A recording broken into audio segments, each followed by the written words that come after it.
My name is David, and this is a short film on the ethics of military drone strikes.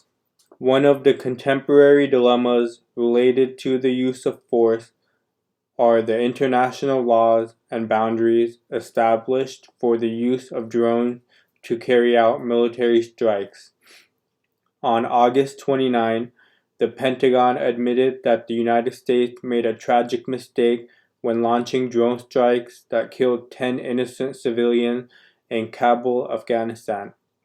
This event highlights the dangers of drone strikes and demonstrates that the United States is failing to uphold its mission to wage just war through military drones. The use of military drones is legal and supported by international laws. For example, Article 51 of the UN Charter depicts that drones can be utilized as a form of self-defense, particularly against terroristic threats such as Al-Qaeda. Former US President Barack Obama claimed that drone use aligns with just war because drones can be utilized as a last resort form of military force by acting in self-defense. Obama justifies that drone use aligns with just war because drones have the capability to specifically target individuals and groups in order to spare civilian lives in the war. However, the drone strikes launched in Kabul demonstrate that innocent civilians can get injured and killed. Kenneth Anderson contributes to the discussion by arguing that drone strikes will avoid a larger conflict by reducing the harm committed in war.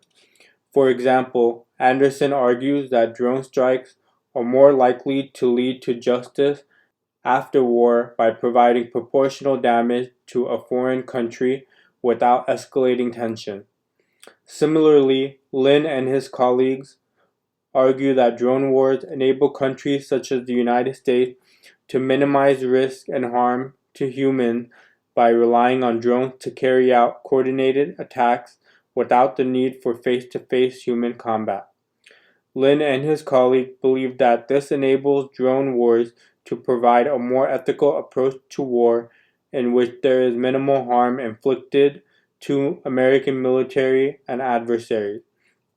However, the United States demonstrates that this perceived benefit does not exist. In particular, the United States has been using drone strikes but has managed to continue escalating conflicts with terrorist organizations in the Middle East.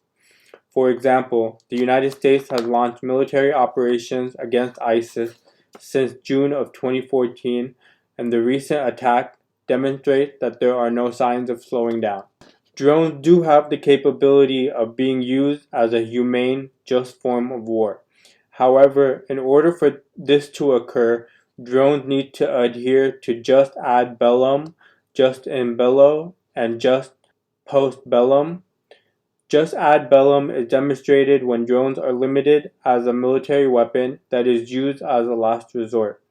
This aligns with Article 51 of the UN Charter, which provides legitimate authority to launch drone strikes for just causes and as a form of self-defense of the last resort. Just cause is demonstrated when drones lead to just cause and proportionality because drones are less risky and are less invasive to foreign countries. O'Connell contributes to the discussion by arguing that drone strikes are perceived as ineffective and counterproductive to achieving security because it leads to technology use that has the capability to kill. Drone strikes can be used by the United States and other opposing countries to carry out strategic coordinated attacks. O'Connell argues that the United Nations Charter has two forms of exception that allow drones to be used as a form of military force. The first is to use drone strikes to restore security and international peace, and the second is to achieve collective self-defense against an opposition that carries out armed attacks. O'Connell suggests that in striving to achieve these two aims, drone wars are ineffective because they actually lead to escalating conflict and make it easier for the opposing country to retaliate through military technologies such as drones. These findings suggest that although drones have proven to be a more ethical, just, and humane form of war, drone wars are also ineffective in achieving their goals of promoting peace. As a result, regulatory changes are needed in order to align drone military strikes with just war by focusing on peace building and resolution between two countries in conflict.